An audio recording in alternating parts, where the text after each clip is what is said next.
Hi, my name is Michelle and I am a solicitor at Ridley and Hall Solicitors. I wanted to give people a little bit of an update about legal aid. We get a lot of people contacting us who will think that they're entitled to legal aid, and then unfortunately we have to explain to them the criteria and the eligibility.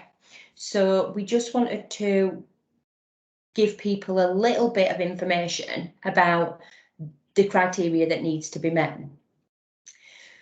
In order to qualify for legal aid, the legal aid agency will look at a number of areas. They will look at your income and any capital initially.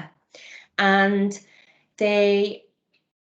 there are types of income that are considered to be passported, which means that you will automatically satisfy the income criteria. For example, if you were in receipt of income support.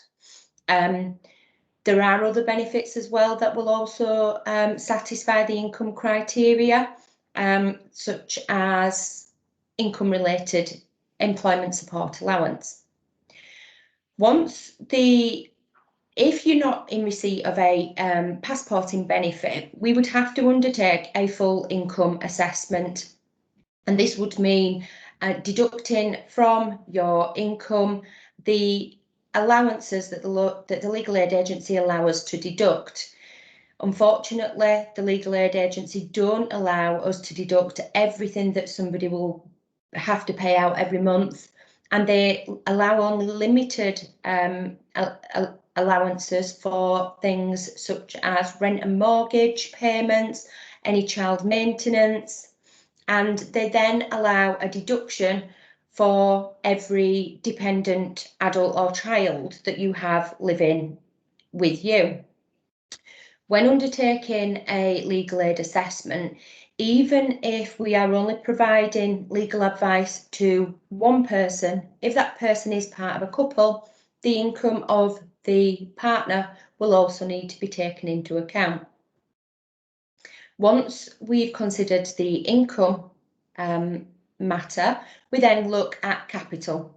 This can be anything from any money that you hold in a bank account to any property that you own, any shares that you have. It can also include vehicles that you own, expensive jewellery, any boats, anything that you own can be considered capital. Even things that are of high value that you wouldn't always expect to be included, such as personal registration plates, and things that could potentially be sold in order for you to meet the costs of your legal advice.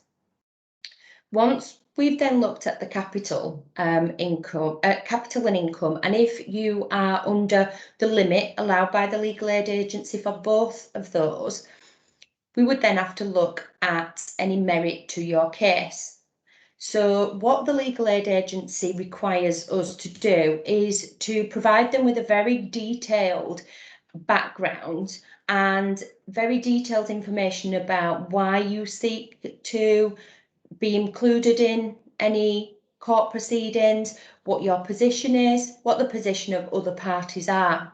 What the legal aid agency want to make sure is that ultimately your case has some level of merit, that you have a case to put to the court, and that they are not providing public funds for cases that are extremely unlikely to have some merit or to go somewhere when they are placed before the court.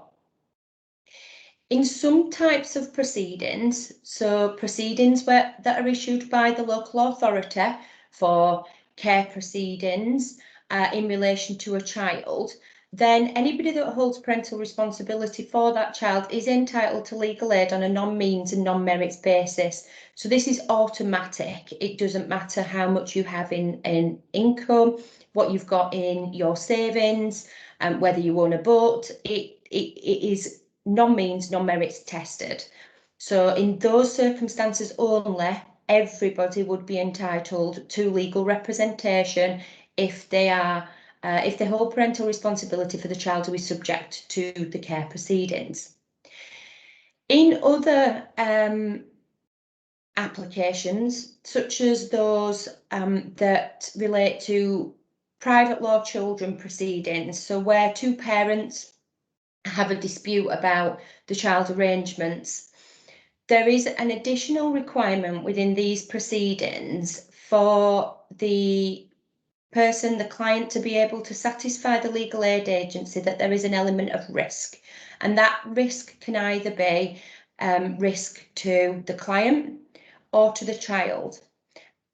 The risks are sometimes evidence of domestic abuse, or evidence that the local authority has been concerned about the care afforded to a child by the other parent, or any form of child abuse. And the legal aid agency is very clear about the documentation that we have to submit to them in order to satisfy this criteria.